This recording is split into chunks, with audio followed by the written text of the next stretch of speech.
remember eating ding dongs as a child? Yeah, I remember these wrapped in foil like that.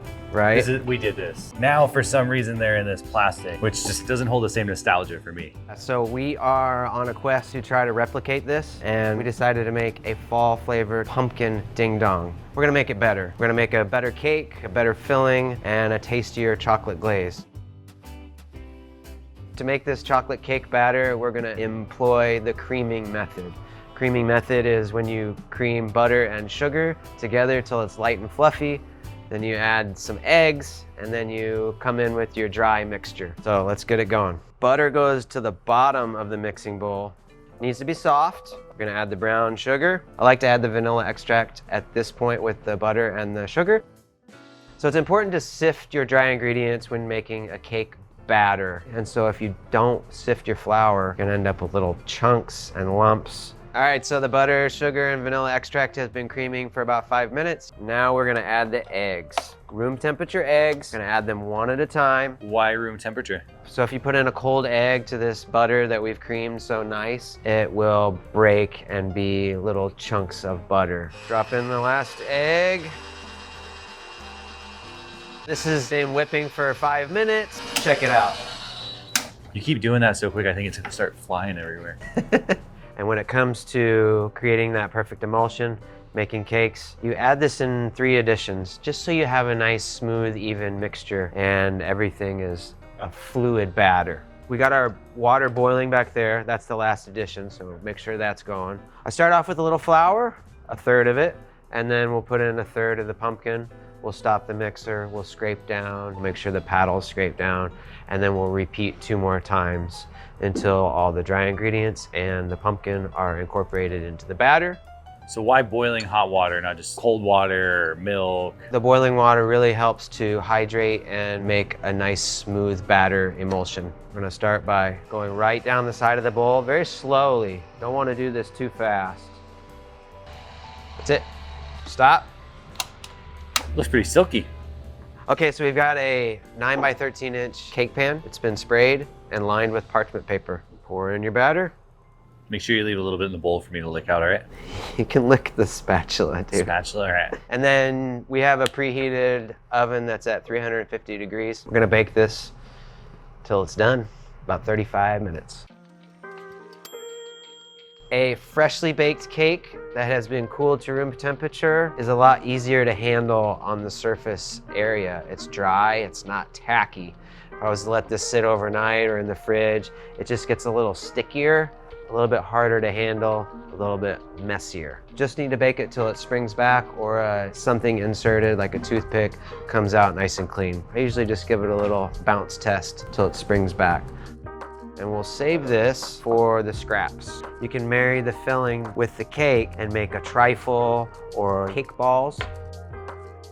We're gonna trim these little cakes into 2.5 inch squares. So why did you cut these in a square instead of like the traditional shape of the ding dong? It's a little bit less fuss and less mess. And our cake is a little bit thicker than the classic ding dong. A couple more bites than your regular ding dong. If you cut a ding dong open crossways, they actually inject the filling in through the bottom with an injector. We're not gonna do that. What we're gonna do is we're gonna hollow out the cake and fill it from the top of the cake, which is gonna become the bottom of the cake. And we're gonna hollow out a little bit more cake than just the scoop out. It's like just a better ratio of filling to cake? Better ratio of filling to cake.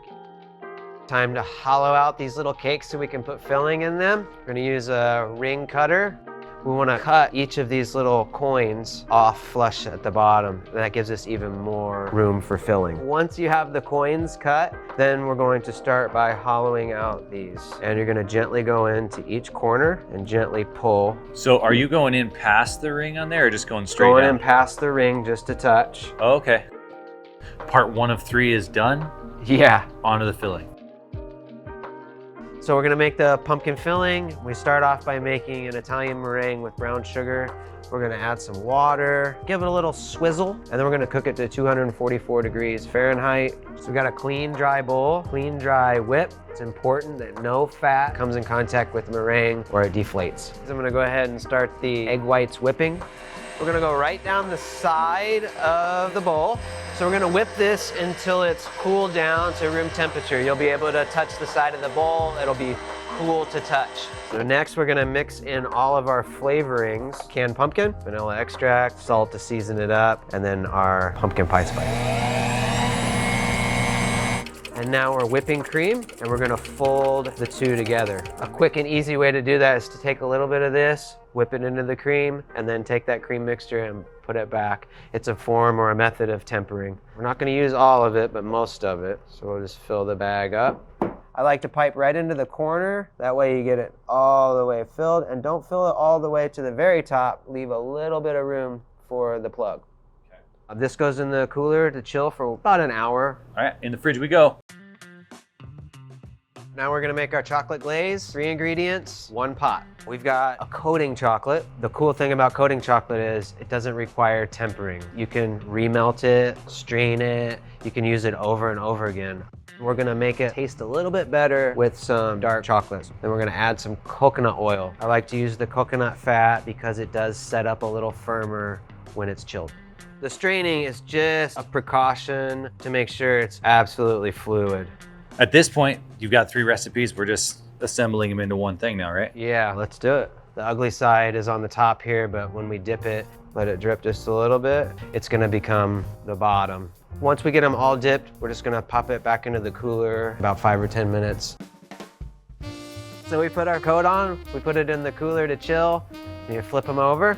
You basically load up the top, and then start to work around the edge. Now go slow and just follow your corners and your edges. Once you have that, you give it a little tap, and what that does is it will break up any air pockets, and it also evens out the top to where it's not so thick. It is important that as you glaze, you're moving the cake just a little bit so it doesn't stick to the wire rack. If you want to add any garnishes, sprinkles, you can add your own little flair to it. Pop them in the cooler. The glaze has to set fully. There we are.